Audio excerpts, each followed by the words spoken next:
అందరు వెళ్ళే టైంకి మైక్ చేతులు పెడితే ఏం చేయను నేను. అందరికీ గుడ్ ఈవినింగ్.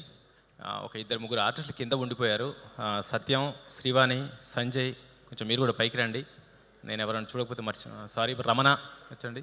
తర్వాత ఆల్వాల్ బాలరెడ్డి గారి మనవడు ఆల్వాల్ దేవేందర్ రెడ్డి గారు కనిపించారు నాకు ఇక్కడ. రండి దేవేందర్ రెడ్డి గారు సార్, రండి. Thank you so much. అన్న దనియేలే అన్న, రా అన్న, నీ దండం పెడతాను, రా. తర్వాత తమ్ముడు కాజా కనిపించాడు ఇక్కడ. కాజా పాషా తమ్మి రా తమ్మి. వీళ్ళంతా సైనికులు, మా వెనక ఉన్న సైనికులు వీళ్ళంతా తమ్మి.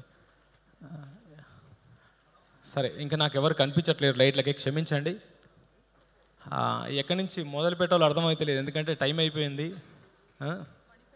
మణికంఠ ఎక్కడో ఉన్నమాట, రాయ్య, మణికంఠ రాయ్య. Okay, thank you so much. ముందుగా నన్ను కన్నా తల్లిదండ్రులని స్మరించుకుంటూ, మర్చిపోయాను, మాస్టర్ సతిన్ శ్రేయాస్ ఈ ఆట, మాస్టర్ సాయి శ్రీ అని ఆట. మీరు కూడా ఆర్టిస్టులే, రండి అన్న. నన్ను కన్నా తల్లిదండ్రులను స్మరించుకుంటూ, నన్ను భరిస్తున్న నా భార్యని, నా పిల్లల్ని గుర్తు చేసుకుంటూ ఈ స్పీచ్ స్టార్ట్ చేస్తున్నాను. నేను ఇండస్ట్రీకి రావాలనుకున్నప్పుడు, ఖైరతాబాద్ నియోజకవర్గంలో జర్నలిస్ట్గా పనిచేస్తున్నప్పుడు, నేను సినిమా అవకాశాల కోసం తిరుగుతున్నప్పుడు ముందుగా నన్ను ఈ ఇండస్ట్రీలో అడుగుపెట్టింది సుఖవాసి హరిబాబు గారు. ఆయనకి నా పాదాభివందనం. నాకు ఓనమాలు నేర్పించింది కొబ్బరి బొండం సినిమా డైరెక్టర్ కాట్రగడ్డ రవితేజ గారు. ఆయనకి నా పాదాభివందనం. ఆ తర్వాత మా గురువు గారు, నా గాడ్ ఫాదర్, నా దేవుడు, నా తండ్రి, 20 సంవత్సరాలు నన్ను ఒక శిల్పంగా చెక్కిన రాఘవేంద్రరావు గారికి పాదాభివందనం. ఆ తర్వాత నన్ను ఒక క్రియేటర్గా మార్కెట్లో నిలబెడితే, నన్ను ఒక ఆర్థికంగా నిలబెట్టిన నా సొంత అన్నలు, బాహుబలి ప్రొడ్యూసర్స్ శోభు యార్లగడ్డ గారు, దేవినేని ప్రసాద్ గారు. ఈరోజు నేను ఆర్థికంగా సుఖంగా హాయిగా నిలబడ్డానంటే వాళ్ళే కారణం. శోభు గారు, ప్రసాద్ గారు ఫస్ట్ ఇండస్ట్రీకి వచ్చినప్పుడు మా రాఘవేంద్రరావు గారు, అరే నా మేనల్లుడు రా, కొంచెం జాగ్రత్త అని నాకు జాగ్రత్తలు చెప్పారు ఆయన గురించి. పల్లకిలో పెళ్లి కూతురు అని ఒక సినిమా చేసినప్పుడు మేము ట్రైన్లో వెళ్తూ ఉంటే, నేను, సుచిత్ర మేడం, శోభు గారు, అన్నం వచ్చిన తర్వాత ఎవరో అందించే వాళ్ళు 2 ప్లేట్లు ఇచ్చారు. ఒక ప్లేట్లో సుచిత్ర మేడం తింటున్నారు, ఇంకొకే ప్లేట్ ఉంది. శోభు గారు, మా ప్రసాద్ గారు, రావయ్యా ఏం కాదు అని చిన్న ప్లేట్లో అటు నుంచి ఆయన, ఇటు నుంచి నేను తింటూ రాజమండ్రి, విజయవాడ వరకు వెళ్ళిపోయాం. రాఘవేంద్రరావు గారి అక్క కొడుకేనా ఈయన, లేకపోతే నా అన్ననా అనుకున్నాను. నిజంగా నాకు వాళ్ళు తోబుట్టువులే. ఆ తర్వాత నేను ఒక క్రియేటర్గా, నేను ఒక మార్కెట్లో మంచి పేరు సంపాదించుకున్నాక మళ్ళీ నాకు పరిచయమైన నా పెద్దన్న గూడూరు నారాయణ రెడ్డి గారు, నువ్వు క్రియేటర్గా నిలబడ్డావు, ఆర్థికంగా నిలబడ్డావు, కానీ నీ గోల్ని నిరూపించుకోవాల్సిన అవసరం ఉంది.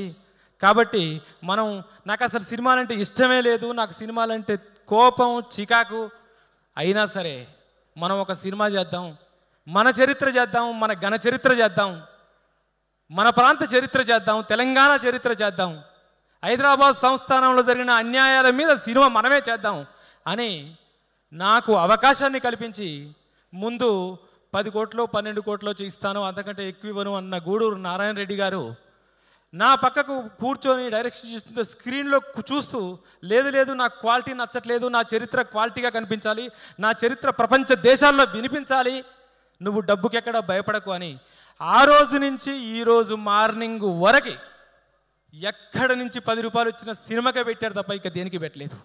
అందుకనే ఈరోజు ఈ సినిమా ప్రపంచ జనాభా గుండెల్లో హైదరాబాద్ చరిత్రను మారుమోగించబోతుంది. No doubt. చూడండి, ఇదొక సునామీ, ఒక సునామీలాగా చరిత్రలో నిలబడిపోతుంది. సినిమా చరిత్రలో, ప్రపంచ సినిమా చరిత్రలో ఉండే 10 సినిమాల్లో రజాకారు ఒక సినిమా కాబోతుంది. అది సత్యం. నేను డైరెక్టర్ అయినందుకు చెప్పట్లేదు. ఆ కథకున్న గొప్పతనం, ఆ హిస్టరీకున్న గొప్పతనం, ఆ చరిత్రకున్న గొప్పతనం, ఆ చరిత్రకున్న కష్టానికి ఉన్న గొప్పతనం, ఆ అస్తిత్వానికి ఉన్న గొప్పతనం, ఆ పోరాట యోధులకు ఉన్న గొప్పతనం ఆ ప్రజలకున్న గొప్పతనం, ఈ రక్తానికి ఉన్న గొప్పతనం, ఈ భూమికి ఉన్న గొప్పతనం, ఈ భూమి మీద పుట్టిన ప్రతి తెలుగువాడికి ఉన్న గొప్పతనం ప్రపంచ దేశాల్లో ఈ సినిమా ద్వారా వినిపించబోతోంది. ఇంకా ఇంకా నాకు చాలా స్పీచ్ ఇవ్వాలని ఉంది, చాలా చెప్పాలని ఉంది.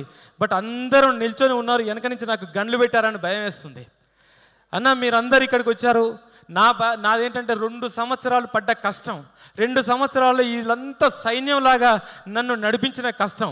కాబట్టి నేను అందరినీ గుర్తు చేసుకోకపోతే నేను చరిత్రహీనుడిని అవుతాను. కాబట్టి నన్ను క్షమించండి, కాసేపు మిమ్మల్ని నిల్చోబెడతాను. నేను గుర్తుపెట్టుకోను, నేను నా వాళ్ళని గుర్తుంచుకోవాల్సిన అవసరం నాకు ఇప్పుడు ఉంది. ప్లీజ్ అన్న క్షమించండి. ముఖ్యంగా ఇక్కడికి మమ్మల్ని ఆశీర్వదించడానికి వచ్చిన మా ముందు తరం సినిమా పెద్దలు, అండర్లైన్ చేసుకోండి, మా ముందు తరం సినిమా పెద్దలు రాకేష్ రెడ్డి గారు, వెంకటరమణారెడ్డి గారు, వీళ్ళు మీకు పొలిటికల్ లీడర్స్ లాగా కనిపించారు, కానీ వాళ్ళకు కూడా సినిమా రక్తంతో సంబంధం ఉంది. రాకేష్ రెడ్డి గారు మా హీరో గారు, మీకు తెలీదు, హీరోగా ఆయన సినిమా చేశారు, తర్వాత బిజినెస్లోకి వెళ్ళారు, తర్వాత రాజకీయాల్లోకి వెళ్ళారు.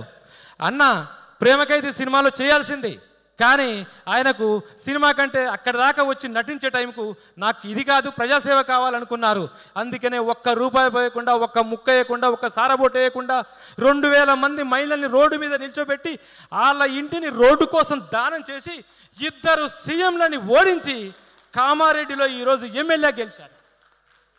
కాబట్టి ఇంత పెద్ద మేధావులు, తర్వాత శోభాలత గారు, ఈరోజు శోభాలత గారు హైదరాబాద్ ఓల్డ్ సిటీలో కాషాయపు జెండా రెపరెపల్ని వినిపించబోతున్నారు. అలాంటి శోభాలత గారి ఆశీర్వాదం. తర్వాత మా నారాయణమూర్తన్న సినిమాలు చూస్తూ పెరిగాను, నారాయణమూర్తన్న ఆవేశాన్ని చూస్తూ పెరిగాను. అందుకే ఇప్పుడు నాకు ఆవేశం వస్తూ ఉంది.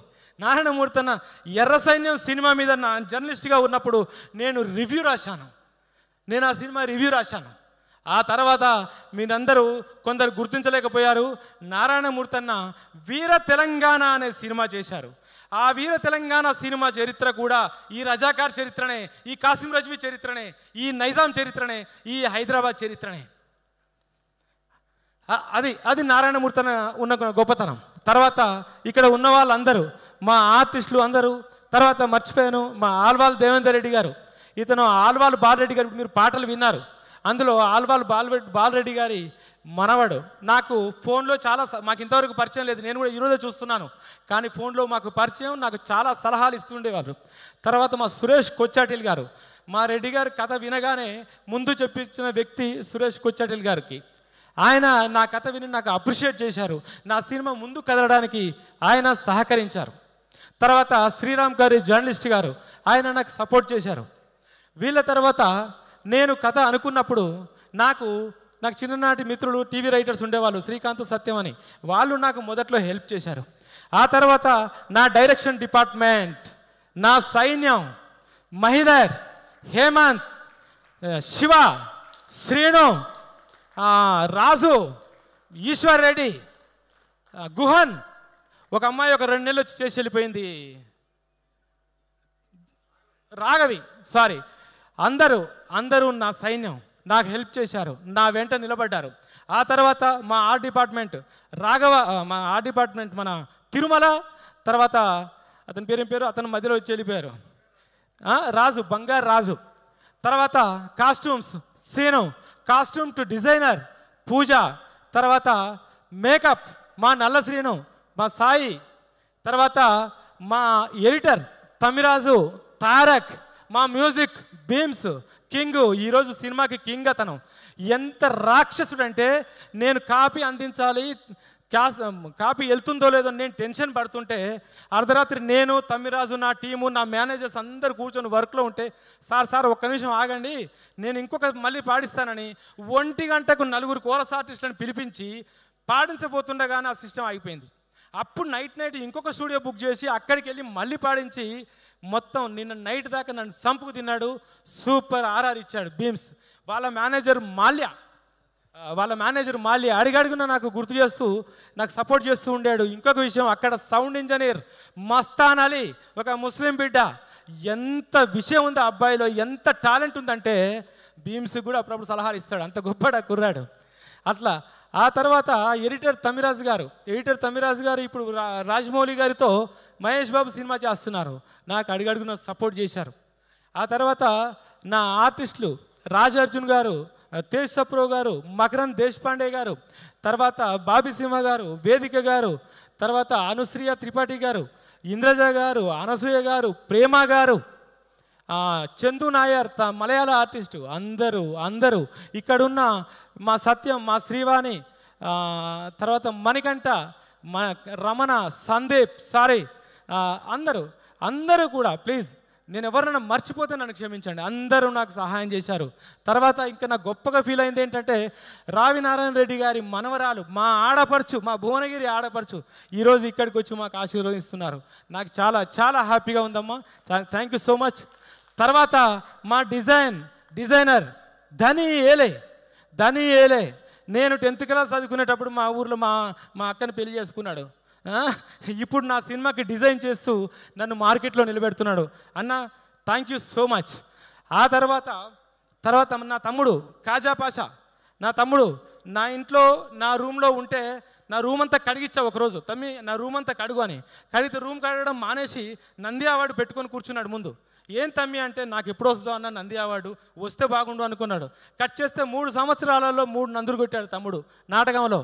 ప్రతి డైలాగ్ ఎక్కడ నాకు భాష పోతుందో, భాష రాదు అని నా తమ్ముని నా పక్కకు పెట్టించుకున్నాను. తర్వాత అక్కడ సౌండ్ ఇంజనీర్ దేవేందర్ అడుగడుగున తెలంగాణ స్లాంగ్ నాకు వినిపిస్తూ నాకు చేశాడు. ఆ తర్వాత ఇక్కడ అందరూ హిందూ ముస్లిం అంటారు. నాకు సగం ఈ సినిమాకి సహాయం చేసింది ముస్లింసే. అజీజ్ బాషా నిజాంకు డబ్బింగ్ చెప్పాడు, సూపర్ డబ్బింగ్ చెప్పాడు. షోయబుల్లా ఖాన్ క్యారెక్టర్కి చేశారు. ఆ తర్వాత నజీర్ జూనియర్ ఆర్టిస్ట్ ఏజెంటు, ఇట్లా అందరూ నాకు ఈ సినిమాలో 20% ముస్లిమ్స్ నాకు హెల్ప్ చేశారు. కాబట్టి మా అందరి సినిమా ఇది. ఇలా చాలా మంది నాకు సపోర్ట్ చేశారు. నేను ఎవరినైనా ఏ ఒక్కరినైనా మర్చిపోతే నన్ను క్షమించండి. లేట్ నైట్ అయింది కాబట్టి పరిగెత్తుకుంటూ మాట్లాడుతున్నాను. ఇక్కడ ఫైనల్గా ఒక విషయం చెప్పాలి. ఈ సినిమా నాకు రెడ్డి గారు ఆఫర్ చేసిన తర్వాత నేను సినిమా కథ చెప్పలేదు, ఎవరికి చెప్పలేదు. చెప్పిన తర్వాత సారీ నేను మర్చిపోయాను. నా మేనేజర్స్ స్టార్టింగ్ రాము దగ్గర నుంచి అరవింద్, వెంకట్, స్వామి, నాగార్జున, ఏడుకొండలు, రామ్జీ, అబ్బాయి మాలేసుకున్న అబ్బాయి రాజు, వెంకట్, వీళ్ళందరూ అడుగు నాకు సపోర్ట్ చేశారు. తర్వాత మా అంజిరెడ్డి నాకు ఒక రైట్ హ్యాండ్ లాగా, ఒక పిల్లర్ లాగా వెనక నాకు ఏ టెన్షన్ వచ్చినా కూడా, రెడ్డి గారు ఏ టెన్షన్ పడ్డా కూడా మా ఇద్దరి మధ్యలో ఒక అనుసంధానం చేస్తూ ఈ సినిమాను ముందుకు నడిపించాడు. ఇంకో గొప్ప విషయం, ఇక్కడ గొప్ప వ్యక్తి గురించి చెప్పాలి. మా ప్రణయ్ గోల్డ్ స్పూన్తో పుట్టిన బిడ్డ. మా నారాయణ రెడ్డి గారి ఏకైక ముద్దుల బిడ్డ. ఎంత హాయిగా, ఎంత హ్యాపీగా ఇలా జల్సాలు చేసుకుంటూ తిరగచ్చు. మా ప్రణయ్కున్న గొప్పతనం ఏంటంటే ఈ సినిమా సబ్జెక్ట్ని మొత్తం వంట పట్టించుకొని ఈ సినిమాతో పాటు ఈ చుట్టూ చరిత్రను కూడా వంట పట్టించుకొని ఎక్కడికి వెళ్ళినా తను చెప్పేస్తుంటాడు. నన్ను పక్క అంకుల్ మీరు నన్ను అంకుల్ అంటాడు. ఎందుకంటే మేమిద్దరం అన్నదమ్ములాగా ఉంటాం కాబట్టి ఆయన నన్ను అంకుల్ అంటారు. నిజానికి ఆయన నా తమ్ముడు లాంటివాడే. అట్లా ఎక్కడికి వెళ్ళినా, ఈవెన్ సెన్సార్ ఆఫీస్కి మేమిద్దరం వెళ్తే మేడంకి తెలుగు రాదు, నాకు ఇంగ్లీష్ రాదు. మొత్తం మా ప్రణయే చెప్పేశాడు. మేడం ఆశ్చర్యంగా ఫస్ట్ ప్రొడ్యూసర్ మొత్తం చెప్తున్నారు మీరు, వేరే ప్రొడ్యూసర్స్ పక్క కూర్చుంటారు, డైరెక్టర్లు రైటర్లు మాట్లాడతారు అని మా ప్రణయ్ని అప్రిషియేట్ చేస్తుంటే నా తమ్ముని చూస్తున్న ఆనందం నాకు కలిగింది. ప్రణయ్ నువ్వు అడుగడుగునా నాకు సహాయం చేశావు. Thank you so much. ఇంకా ఎవరన్నా మా శ్రీకాంత్ క్యాషియర్, శ్రీకాంత్ పాపం మేమందరం డేలో పనిచేస్తే తను నైట్ వచ్చి పనిచేస్తాడు, ఎందుకంటే మేము డిస్టర్బ్ చేస్తామని. కాబట్టి శ్రీకాంత్ థ్యాంక్ యూ, నీకు నీ అసిస్టెంట్కి థ్యాంక్ యూ సో మచ్. నాకు అన్నం పెట్టిన మా సూర్య, మా చందుగాడు, నా డ్రైవర్ రాజు, ఇంకొకరు, అందరిని మర్చిపోతే ఐఎమ్ సారీ, ఏమీ అనుకోద్దామా. అందరికీ నా థ్యాంక్స్. మీరు లేకపోతే ఈ సినిమా లేదు, నేను లేను. Thank you so much. అదే బాయ్స్. ఇంకా నా ఫ్యామిలీ గురించి చెప్పాలి. ఒక్క క్షణం చెప్పి నేను ఆగుతాను. ఈ సినిమా వచ్చిన తర్వాత నేను సినిమా కమిట్ అయ్యి షూటింగ్కి వెళ్ళేంతవరకు మా ఆవిడకి చెప్పలేదు. ఎందుకంటే మా ఆవిడ కొంచెం మోడర్న్ థాట్స్తో ఉంటుంది. ఈ ఊర్లు కష్టాలు ఇవన్నీ చెప్తే ఎంతవరకు ఏంటుందో ఏంటో తెలియదు. కానీ ఒకానొక రోజు నిదానంగా రెడ్డి గారు ఫోన్ చేశారు. నైట్ 11:30 12 మాట్లాడుతుంటే ఏంటి అంటే, రెడ్డి గారు నేను సినిమా చేస్తున్నాం రజాకార్ అన్న, టైటిల్ బాగుందే అన్నది. అనగానే ధైర్యం వచ్చింది. ఓకే, ఈ అమ్మాయి కూడా నచ్చుతుంది, నాకు టెన్షన్ లేదని. ఆ తర్వాత నిజానికి ఇంతవరకు కథ చెప్పలే నేను, ఎందుకంటే ఇంతవరకు కథ చెప్తే మళ్ళీ లీక్ చేస్తుందని భయంతో. యాంకర్ కదా తను, మళ్ళీ తన ఛానల్లో రాసుకొని మా ఆయన ఈ కథ చెప్తున్నా చెప్పలేదు. అయితే పోస్టర్ రిలీజ్ అయిన తర్వాత ఒక చిన్న ఇన్సిడెంట్ జరిగింది. ఇంతవరకు ఎవరికి చెప్పలేదు. కొన్ని బెదిరింపు మెసేజ్లు వచ్చినాయి, కొన్ని ఇలా వచ్చినాయి. అప్పుడు కొంచెం భయపడ్డది అమ్మాయి. ఏంటి ఇలా జరుగుతుంది అన్నది. ఏమవుతుంది సోని, చనిపోతాం అంతే కదా అన్న అనగానే ఒక్క క్షణం ఇలా అటెన్షన్గా చూసింది. అవసరమా అన్నది. అవసరమే సోని, నా గోల్ సినిమా, జీవితం అంతా ఎంజాయ్ చేశాను, నేను చేయాల్సింది సినిమా ఒకటే. సినిమా వచ్చింది, తర్వాత నా బాధ్యత చెప్పే అవకాశం వచ్చింది, నా చరిత్ర చెప్పే అవకాశం వచ్చింది. కాబట్టి నేను ఈ సినిమా చేస్తున్నాను. ఏ ఫోన్లు వచ్చినా, ఏ బెదిరింపులు వచ్చినా నేను భయపడను, నాకు నీకు సపోర్ట్ కావాలి అన్న. అంటే నీ గోలే అది కదా, అది లేకపోతే నీ గోల్ రీచ్ అవ్వవు కదా. ఏం కాదు, అన్నిటికీ దేవుడు ఉన్నాడు, నువ్వు మంచి చేస్తున్నప్పుడు ఏం జరగదు అని నా భార్య నాకు సపోర్ట్ చేసింది. నిజంగా తను సపోర్ట్ చేయకపోతే నేను భయపడేవాడినేమో, నా పిల్లలు ఏంటి, నా ఫ్యామిలీ ఏంటి అని భయపడేవాడినేమో. అఫ్కోర్స్ మా నాన్న పెంచిన రక్తం, మా నాన్న కమ్యూనిస్టు, నేను కమ్యూనిస్టు బిడ్డని, నేను ఒక జర్నలిస్ట్ని, సమాజంలో ఎదురుస్తూ బతికిన వాడిని. నాకు ఆ ధైర్యం ఉంది. కానీ ఎవరికైనా భార్య పిల్లలని ఒక సెంటిమెంట్ ఉంటుంది. ఎప్పుడైతే నా భార్య నాకు సపోర్ట్ చేసిందో ఇంకా నాకు టెన్షన్ లేదు. అలా అందరి సహకారంతో ఈ తర్వాత నా మీడియా మిత్రులు, ఎందుకంటే వాళ్ళందరూ నా బ్రదర్స్ కదా, నా ఫ్యామిలీ, నా మెంబర్స్, మా జర్నలిస్టు డైరెక్టర్ అయ్యారని నన్ను పొగుడుకుంటూ చెప్తున్నారు. నా చిన్ననాటి స్నేహితులందరూ నన్ను కలిసి వెళ్ళిపోయారు, నాకు అప్రిషియేట్ చేస్తున్నారు. మా ఊర్లో మార్చి 15th రోజు కటౌట్ పెట్టి పండగ చేస్తున్నారు.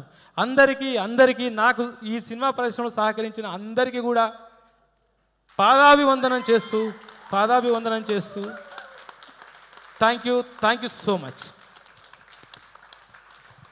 మర్చిపోయాను, నా క్లాస్మేట్, మా స్కూల్మేట్ సుమ గారికి ధన్యవాదాలు. మేమిద్దరం ఒకే స్కూల్లో పెరిగాం, దాదాపుగా 6 అందుకని అలా స్కూల్మేట్ అంటున్నాను. Thank you so much. సాధారణంగా సినిమా తీయాలి అంటేనే ధైర్యం కావాలి.